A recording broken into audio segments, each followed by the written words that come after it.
Hi, I'm Allie. Join me in creating this fun cocktail ring featuring a 10mm Rivoli. It's really simple and requires a little bit of hubble stitch, so make sure to watch to get the full details. If you need any supplies, go ahead and look below the video in the description. That little down card, you can press on that and get links to see all the materials that were used in this video and to shop with us online. Gather everything up and let's get started. So to get started, we have two different colors of 11-0 seed beads. That is to help you with your hubble stitch, to kind of keep track of it. So I have silver here, and when you're using silver, you want to make sure that you're using a Duracoat galvanized and not just a regular galvanized, because it's going to be a ring, so it will most likely get a little bit wet when you're washing your hands and all of that good stuff. I'm also using another alternate color of 11-0 and then a Durcoat silver lined 15-0 to create the bezel. I have a size 10 Mystic Rivoli here that I'm going to be using, and it is in the Mystic Burgundy color. The first thing that we're going to do is our hubble stitch. So we're doing a very simple hubble stitch followed by a netting to create this diamond solitaire ring. And to begin, we are going to do 6 hubble units. And I'm going to begin those 6 hubble units by using 3 of my purple beads, letting them fall down to the end, sewing back through 2 of them. It's going to make its own stop bead. Pull nice and tight. And then where we're coming out the top here, we're going to add an alternative color. This one's going to be silver. And we're going to come down bead number 2, we're going to call it. From here, we're going to do our next hubble unit. 1, 2, and 3 beads in our purple 11-0. Let that drop down to your last hubble unit there. So back up through bead number 1 toward bead number 2. Push that back towards the last hubble unit and then add bead number 4 between beads 1, coming out 1, and sew down bead number 2. Once again here, 1, 2, 3. Let that drop down.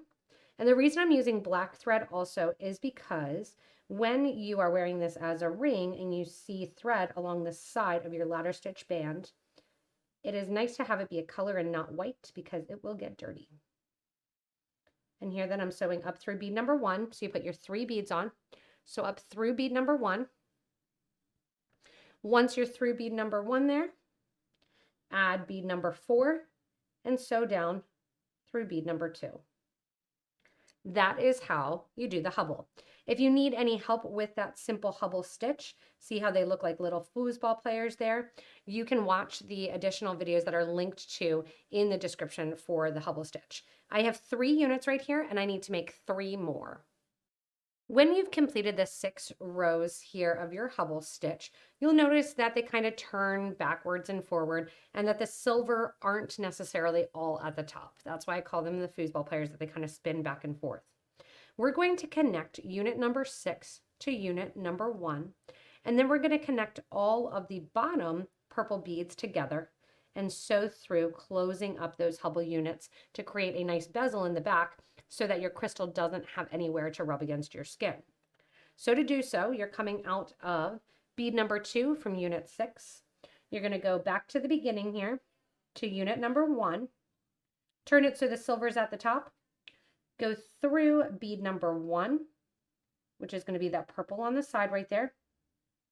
Then you're going to go up through bead number 4, that's silver, down bead number 2, the purple right after it, because remember each hubble unit is a series of 4 beads, and then you're going to go down to the bottom to that base purple bead, bead number 3. From here now, see how it's kind of all a little jumbled mess?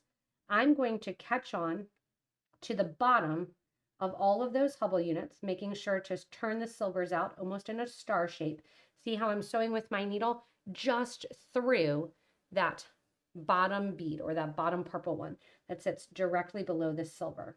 If you see the silver at the bottom, like this one here that I'm about to get to, you're going to take your fingers and just simply flip it. Catch onto that bottom purple bead, flip it around, and the silver will go to the exterior, and that purple bead will come towards the interior.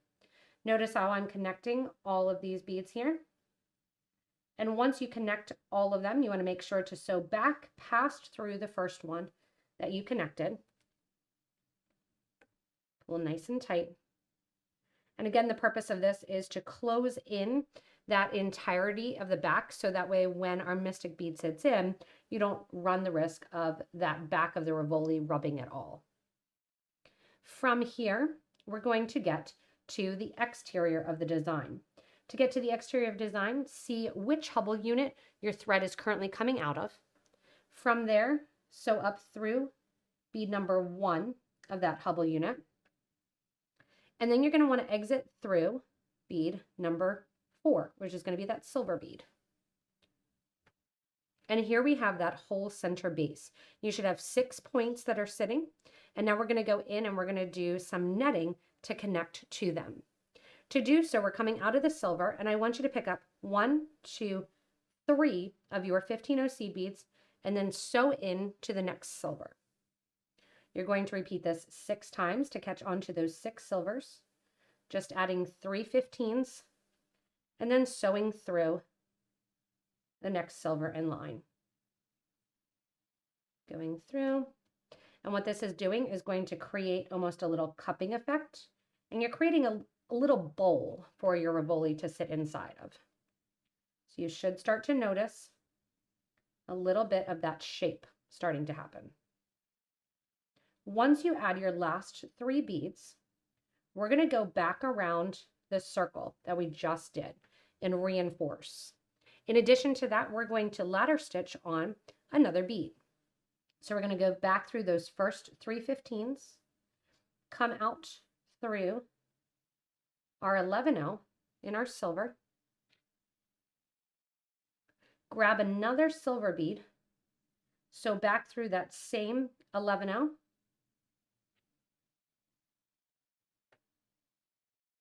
and see how that 11 just sits right on top of the other one.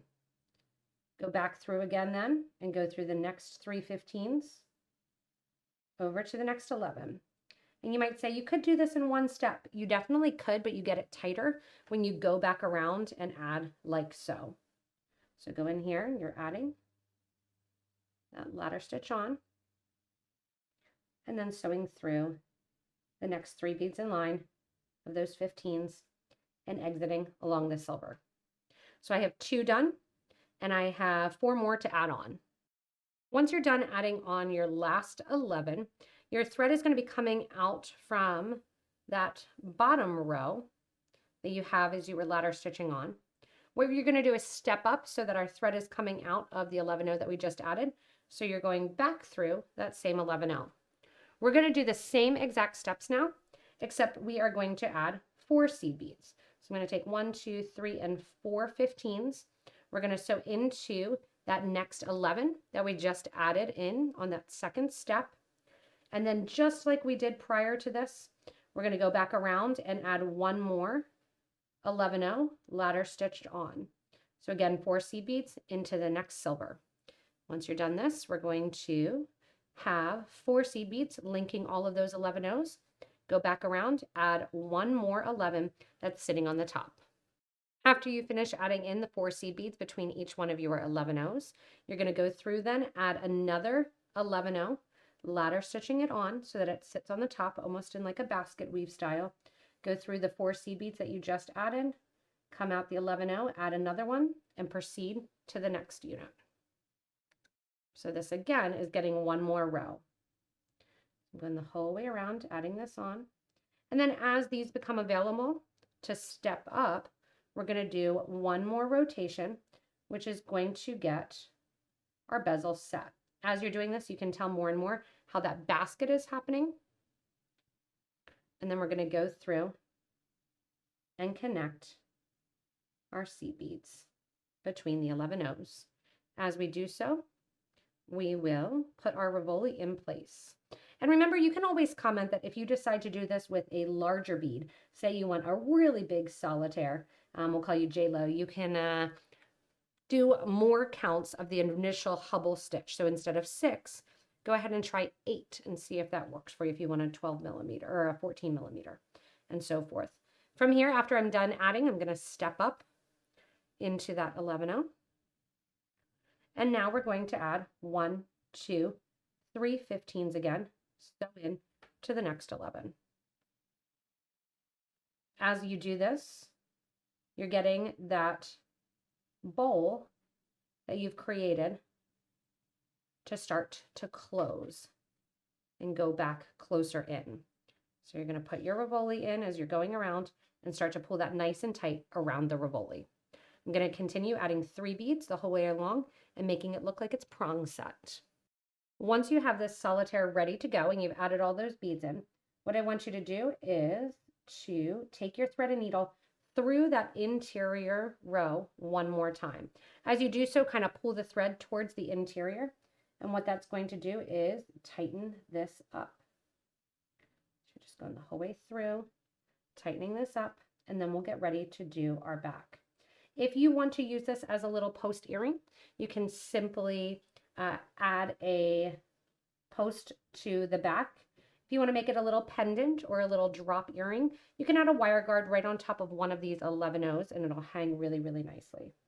So going around and making sure that I'm catching all of the beads here and tightening this up. And then after I make it the whole way around, I'm going to downgrade, going back through the ladder stitch of the next silver back, exiting a silver, going down to the next silver, the next row back, so that's 3 long that it looks like. And then I'm going to move that stop thread out of the way, go through 3 of my 15-0s in that row that I'm hooked onto, go through the next silver, and now I'm going to go down into the Hubble unit, going through bead number 1 from the Hubble unit that silver one was part of. And then I'm going to go to the interior, going through bead number 3, which is one at the bottom, and I'm going to go through 2 of bead number 3 there. Now I'm to the center, that original band here. So you can see you're to the center row. You can attach to the outer row. This one I'm going to have sit up a little higher, so I'm attaching there to the center 2. This one I went to the outer 2, beads number 2 and 1 of one of the Hubble units. From here, we are going to do, guess what? Another ladder stitch. So I'm going to make my band 3 wide using silver, purple, silver. I'm going to take my thread and needle, which is coming out of those last 2 beads, and I'm going to sew back into those last 2 beads. So I'm increasing from 2 to 3 for this one. Sewing then back through silver, purple, silver, coming on out, giving a nice tight pull so you don't see a lot of extra thread. And then we're continuing on silver, purple, silver, coming out to the top, add those 3 beads, so into the bottom, come down through the 3 that you just added, and ladder stitch away. So I have on 2 ladder stitch units right now. I'm going to tighten those up, and I'm going to keep going. I've probably got a total of